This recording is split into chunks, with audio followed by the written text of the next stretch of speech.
Jeff, let's just talk about this. I know you're tracking it, energy constraints. We were hoping that maybe this is something out in our future. Is it right here in our present?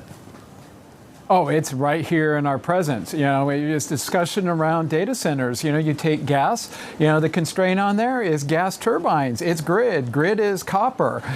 We look at what's going on in the oil market this morning. It's restrictions around, ships, availability of ships, refineries. All of these old economy assets are really coming back to bite. And when we look at the commodity complex, that bull market that started in gold is broadening. Not only does it include base metals, it also includes agriculture recently with the big move in soybeans and corn, and even U.S. natural gas has joined the rally. So I think the one big laggard is crude oil. We can talk about that later, but I think when we look at the broader commodity complex, and the equal weighted GSCI is up 25% this year. So these physical constraints, they're biting. Jeff, as you know, we went through an energy bust a decade ago. We did the same thing with other commodities as well. Anything tied to China went through a bust, and it brought a lot of discipline to some of the miners out there, the Rios, the BHP. They shifted from volume to value. Jeff, as they did that over the last decade or so, what have we built up to? Just how underinvested are we in the whole commodity complex? When we look at the growth in copper, we're within a year or so of being in peak supply there. We look at across even gold. Gold cannot keep up with the demand that's coming out of the central banks. We look at crude oil. There's no investment on a horizon beyond of March of next year for upstream. In fact, the point I like to say is we look at all of the new major projects in oil. There's zero that are available, beginning next year in non-OPEC. But I think your point here, that focus on returning value to shareholders, not overspending, is now creating a deficit in the availability of supply. Jeff, how are some of these miners and other commodity producers financing future exploration and future build-outs so that they can meet the demand, which is increasing? Is it with debt?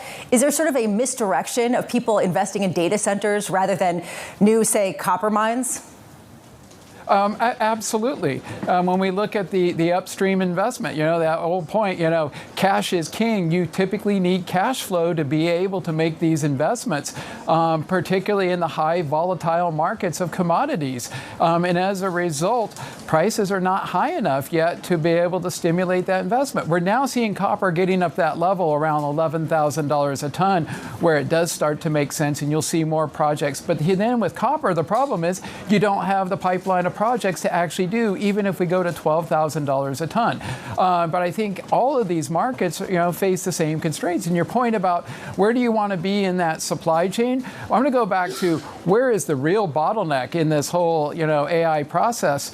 It's really at the gas turbines and the grid. The grid is copper, and gas turbines are steel. So we have a lot of investment that needs to take place at that point in the supply chain before you can really begin to grow it. This takes time. Everything that you just mentioned takes a lot of time. I just wonder how feasible some of the AI hopes and dreams and valuations are without the build out of what you're talking about. Oh, absolutely. A lot of that CapEx spend that we're seeing, these $300-400 billion CapEx spends, a lot of that's going to go into the copper price and the commodity prices, because you hit that physical supply constraint, you start to spend more, and what happens? The prices go up. So that's why we look at commodities. They're the most undervalued asset on your screen today, and of all of them, oil is actually the most undervalued. So what will likely happen here is that we'll see these commodity prices rise as the demand begins to increase. And in base metals, we're already witnessing it. And in precious metals, we're already witnessing it. So this is going to be a continuous feature, not only this year, but by the way, you look at a chart of commodities in copper, and you take it all the way back to 2020, you had that spike in Ukraine, but it's just an upward trend in prices. You go from $5,000 all the way to around $11,000. So I think this is is that broader super cycle. We're witnessing it in metals, and we're going to see a continuation of it throughout this decade. So, Jeff, let's talk about some numbers. As you say, copper in London's already close to 11K. Crude's down in the 60s. What are you expecting to see in the next 12, 18 months? With copper, when we look out 2 to 3 years, we put a target of around $15,000 a ton on it. So we got a lot more upside. By the way, that $15,000 a ton just comes from historical. What price do you need to create demand destruction? We really don't know how high it could actually go, and we're not getting that. We're not that far away at 11,000. So again, and I think with crude oil, the one thing we're seeing right now is refined product prices have dislocated to the upside relative to crude. That means you're struggling against refining capacity. I'm not going to say we're out of refining capacity or anything like that. And I think what happens as refineries come back online out of maintenance as we go into the end of this year, we're going to see some of that upside that is in the product prices be translated into the oil price. But I think the key point here is we look at the broader commodity complex. Pretty much everything but crude oil is moving. Even natural gas has moved in the most recent environment. Jeff, how price sensitive is the investment going on right now? You mentioned copper. Let's say we go from 11 and make our way to 15. You mentioned demand destruction. How are you thinking about whether that kicks in or not, based on the amount of money that's behind this story at the moment? When we look at the demand destruction, it's a physical thing. It's not a price thing. And so when you think about it, bringing on a new copper mine is a 10 to 12 year proposition. We're not going to create supply tomorrow. So what you have to ask is, if you can't bring on the new supply, what price level do you need that they'll substitute into aluminium or some other type of commodity? And that's where we come up with that $15,000 a ton price level. But we don't really know until you actually get there. What are the other factors? Where's the dollar at that point in time? Overall economic GDP. It could be, substantially higher than that. I would argue the risk here are, significantly to the upside, given the size of the CapEx spend going on the AI side. Just quickly here, Jeff, what's the best way to get in on this? The raw materials, the equities of commodity companies, or the debt related to this build out?